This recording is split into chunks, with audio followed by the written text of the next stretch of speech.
Despite being of Chechen descent, the alleged bombers spent most of their lives in the U.S. after their parents applied for asylum. Both were rare visitors to Russia, but this didn't stop Moscow from raising their alarm over possible terrorist intentions of the older brother. Our Chechen reports now on why the concerns failed to prevent the Boston tragedy. As the dust settles in the wake of Boston bombings, the question many ask is why and how could U.S. federal authorities fail to act on the valuable intelligence from 2 years ago, stating that Tamerlan Tsarnaev was radicalized, dangerous, and, quote, prepared to join unspecified underground groups. That's the information the FBI says they received from the Russian government. So 2 years ago, the FBI interviewed the guy and reported back to the Russians that they found nothing suspicious. Since then, they've apparently failed to monitor Tamerlan, because if they have, they probably discovered his YouTube page under his own name, by the way, full of radical content with a playlist titled Terrorists.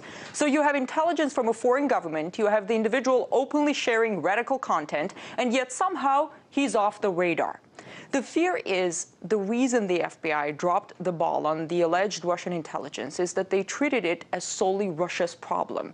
They may have taken Tamerlan's Chechen background into consideration, and they may have ended up looking at this individual from a more political rather than purely law enforcement point of view. This is possible given the history of other requests and pleas that Russia has made in the past with regards to a number of individuals from North Caucasus accused of heinous crimes, particularly those of Chechen background. One example, Ilyas Akhmadov, who was known as the right hand of the internationally recognized Chechen terrorist Shamil Basayev. Just a quick reminder of who Basayev was. He was killed in 2006.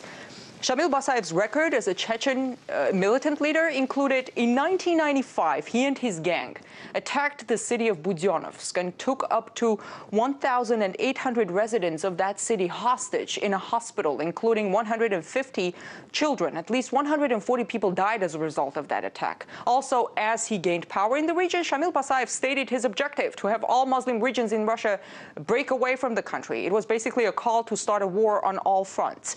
Among his other heinous acts, there was the school hostage crisis in Beslan in 2004. Terror that Russia will never forget. It left 334 people dead, 186 of them children.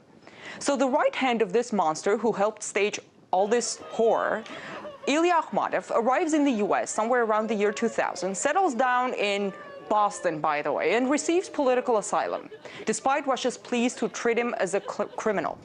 At the beginning, U.S. federal authorities appealed the Boston court's decision on granting him asylum. Then they withdrew their opposition after a number of political heavyweights in the U.S. tuned in to support the Chechen militant, including former Secretary of State Margaret Albright. So when questioning U.S. federal authorities' reaction to the alleged Russian intel on Tamerlan Tsarnaev, it is important to keep in mind the mindset perpetuated in the U.S. for many years in favor of the militants in Russia and against the Russian government's actions to stop them. New York City's former mayor Rudy Giuliani spoke to the confusion that many Americans had as they learned about the background of these Tsarnaev brothers. The Chechen revolution against Russia is an Islamic-based revolution. They want an Islamic state in Russia. Right, Russians, but not inherently anti-American, right? Anti-Russian, right. Not anti-American. I mean, in fact, here's the odd part of this. If anything, we've been, I'm not going to say sympathetic with them, but we've certainly been critical of Putin and how far he's gone in dealing with Chechen. So if anything, they shouldn't have this anger at the United States. So given all this, maybe this political mindset has prompted authorities in the U.S. to drop the ball on valuable law enforcement intelligence on Tamerlan Tsarnaev. James Petrus, professor of sociology at Binghamton University, believes the U.S. is walking on very thin ice when it backs questionable armed factions elsewhere in the world. The U.S. government is working with extremists today in Libya.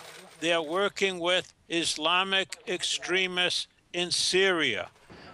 They have been working in other places with Islamic extremists. So on the one hand, they oppose them. On the other hand, they instrumentalize them and hope they can discard them once their adversaries are undermined. And I think this is a very dangerous game that Washington's playing. And in this case, we see the boomerang effect, where the terrorists that once allied with the U.S. turn around and point their guns at underbelly targets. The United States supported the Chechen terrorists when they were working against Russia, when they were putting bombs in schools and metros, etc. They were called freedom fighters.